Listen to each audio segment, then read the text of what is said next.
ಅಬ್ಬಬ್ಬಬ್ಬಬ್ಬಬ್ಬಬ್ಬಾ! ಎಂತಹ ಕರ್ನಾಟಕದ ವಿಶೇಷ ಖಾದ್ಯಗಳು ಕಣ್ರಿ.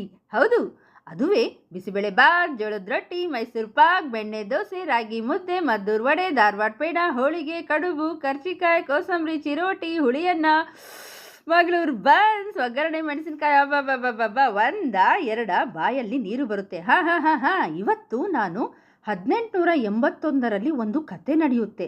ಅದು ಯಾವ ಕತೆ ಅಂತ ಹೇಳಿದರೆ, ಒಂದು ಒಡೆಯ ಕತೆ. ಯಾವುದಪ್ಪ ಅದು ಒಡೆ ಅಂತ ಹೇಳಿ ಕೇಳ್ತಾ ಇದ್ದೀರಾ? ಹೌದು ಕಣ್ರಿ, ಒಂದು ಪುಟ್ಟ ಊರಿನ ಕತೆ.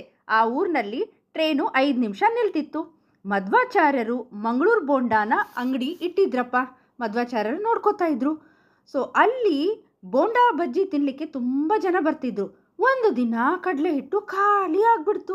ಸೊ ಏನು ಮಾಡಬೇಕು ಅಂತ ಯೋಚನೆ ಮಾಡಿಬಿಟ್ಟು ಜನ ಬಂದ್ಬಿಟ್ಟು ಕೇಳ್ತಾರೆ, ಅಯ್ಯೋ ಬಜ್ಜಿ ಬೋಂಡಾ ಕೊಡ್ರಿ ಅಂತ ಹೇಳ್ಬಿಟ್ಟು. ಏನು ಮಾಡಬೇಕು ಅಂತ ಯೋಚನೆ ಮಾಡಿ ಅವ್ರು ಏನು ಮಾಡಿಬಿಟ್ರು, ತಗೋ ಅಕ್ಕಿ ಹಿಟ್ಟು, ರವೆ, ಕೊಂಚ ಮೈದಾ, ಈರುಳ್ಳಿ, ಹಸಿಮೆಣಸಿನ್ಕಾಯಿ, ಕೊತ್ತಂಬರಿ, ಕರಿಬೇವು, ಉಪ್ಪು ಹಾಕಿ ಕಲಸೇ ಬಿಟ್ರು ಕಣ್ರಿ.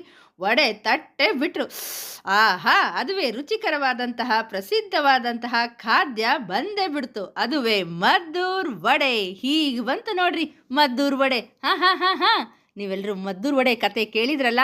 ಮದ್ದೂರು ವಡೆಯನ್ನು ತಿಂದಿದ್ದೀರಾ? ಹೊರಟ್ರಾ ತಿನ್ನಲಿಕ್ಕೆ? ಓಕೆ.